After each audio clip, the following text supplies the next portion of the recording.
Hey YouTubers, Big Star 1000 with Gimme Ten for the year 2004. Response to Chris 4127 basket video on the year 2004. Very, very cool video. And much of the same here, much of the same because he really was showing some classics, some absolute classics. In the background at the moment, this is not an inclusion, it's what I'm listening to in the background, but it's kind of my 11th record. I'm only allowing myself 10, but I'm listening to Mad Villain in the background. Fantastic hip hop records. The beats and the samples are just amazing on this thing. I haven't played this for a few months, and it's great to rediscover. And that Gimme just doing this Gimme 10 has made me rediscover this wonderful. But as I said, it's not one of my 10 records. It's my background music. I'm allowed, and it's my series. I can do whatever I want. I will start very much like Chris with the classic record of 2004, if there is one, which is "Funeral" by Arcade Fire. Um, Play to Death, amazing record. Really, I mean, you can say whatever you want about Arcade Fire. They were a bit of a hipster band, blah blah blah, but uh, really, they really nailed it on this record. The problem with bands who peak so early is that it's very difficult for them to actually recapture that class on the next records. And I did buy Neon Bible, and I didn't like it. I bought The Suburbs, and I didn't like it. To me, The Suburbs was just trying to be Bruce Springsteen, and I don't really like Springsteen very much to start with. The only Springsteen that I have in my collection and I like is Nebraska, so just gives you an idea.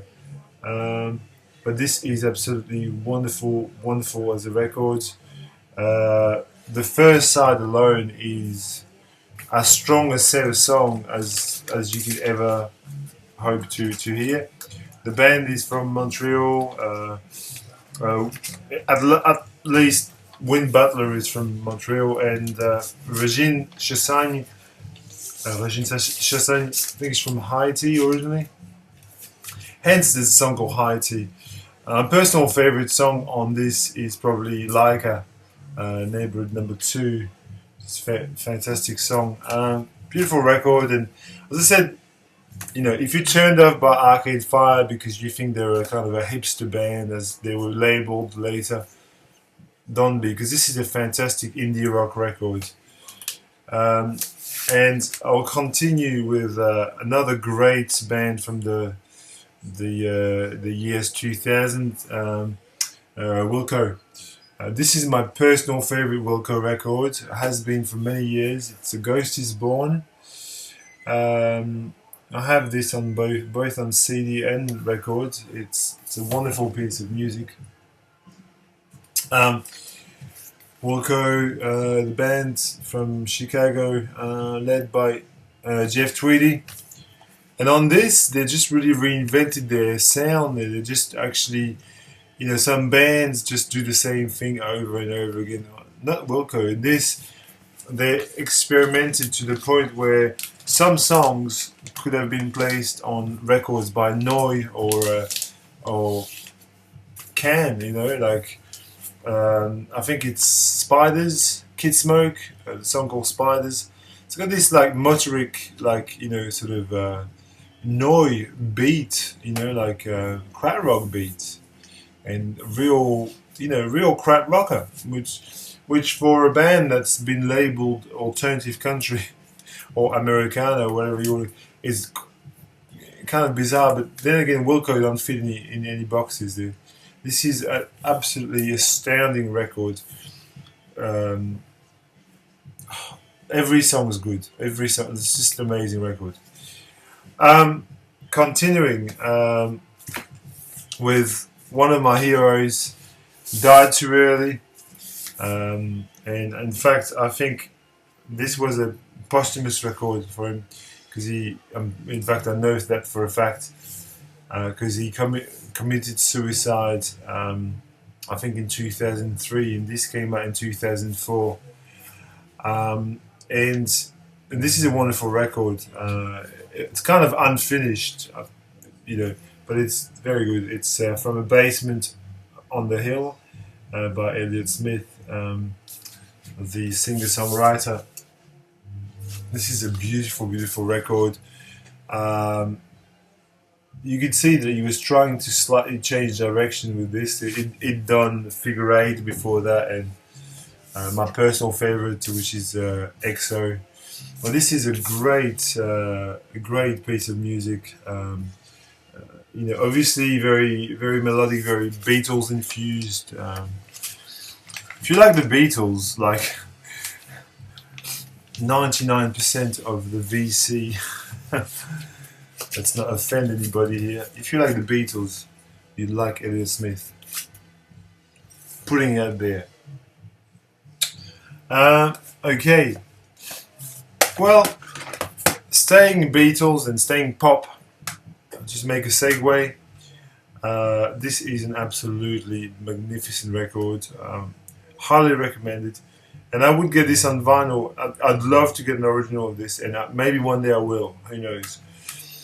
This is a singer-songwriter from San Francisco. It's called Kelly Stoltz. And this is his first record called Empty Glow. This is a copy that was released on Raoul Records, which is a Melbourne label, so it was issued in Australia as well.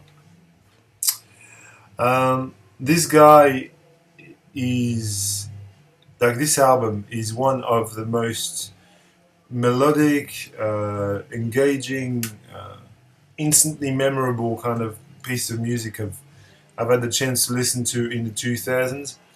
For sure, it would make, if I was making a top 25 of the, maybe I will, or maybe at the end of all these videos I'll make the Big Star 1000 top 25 of the 2000s. This would be in it. It's a wonderful, wonderful piece of music. He's obsessed with, well, he was obsessed with Echo and the Bunnymen and the Beatles and a very Anglophile pop music, but he does it really well. If you want to sample something, you don't know Kelly Stoltz, you want to hear some of it, try track number 4, which is Underwater is Where the Action Is.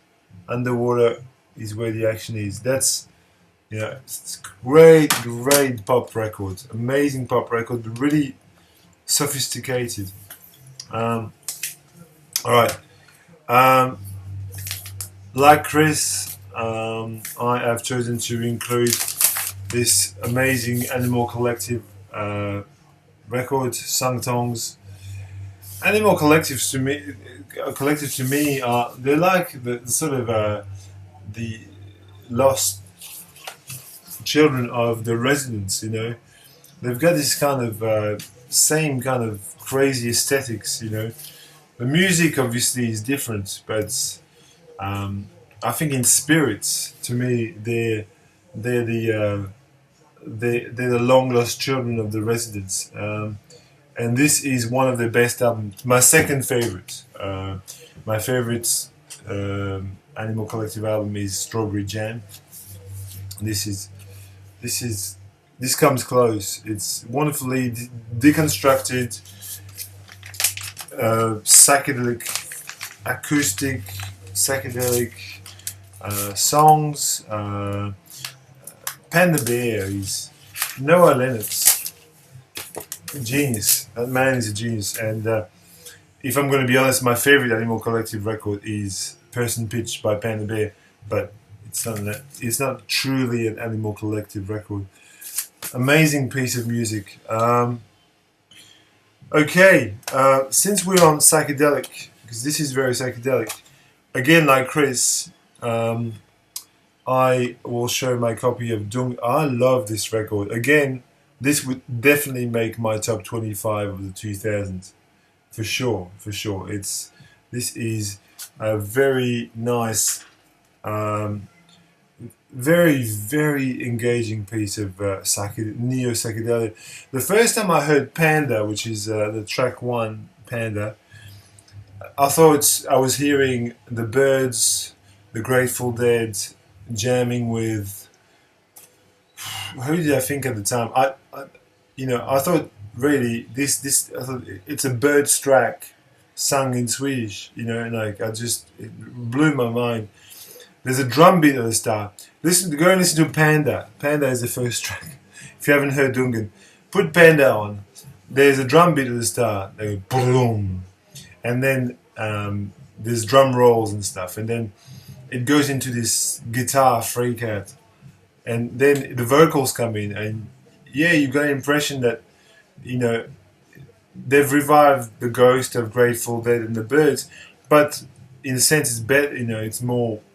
It's fresher, it's newer, and Ted Long is really the finest piece of work. I bought this when it came out. Basically, my version comes out with the bonus disc, which is cool because it's some extra tracks. I tried to get this in vinyl, but this is too expensive. Okay, well, again, I'll continue into psychedelia or neo psychedelia, and as Chris said in the video, I actually showed this record, and he bought it. It's just Josephine Foster and the Supposed. All the Leaves Are Gone.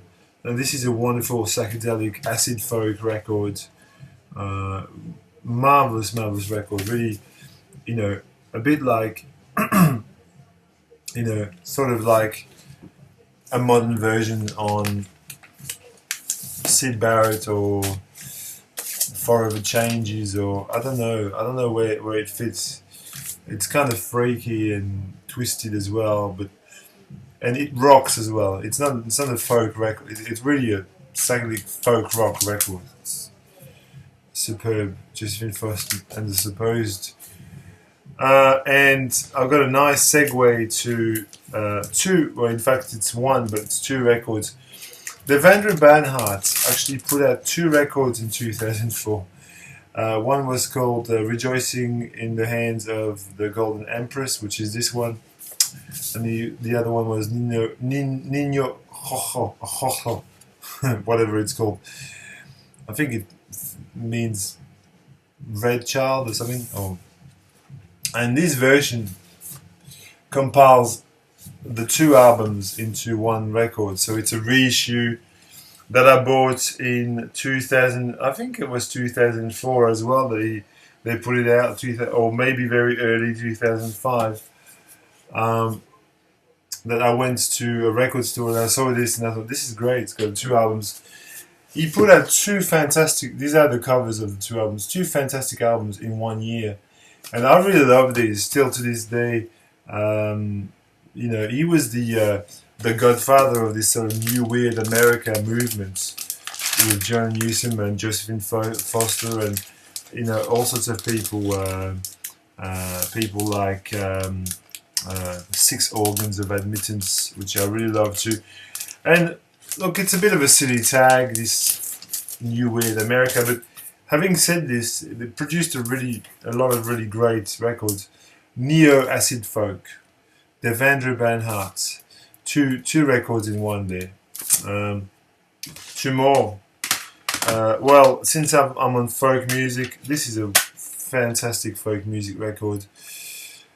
Iron Wine, aka Sam Beam, from Seattle. I think he's not from Seattle. He's on Sub Pop, but he's from.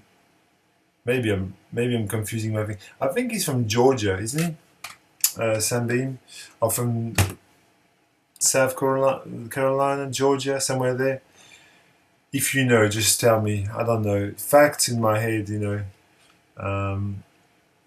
is my job. I give facts to people for a living. I'm a teacher, so sometimes I get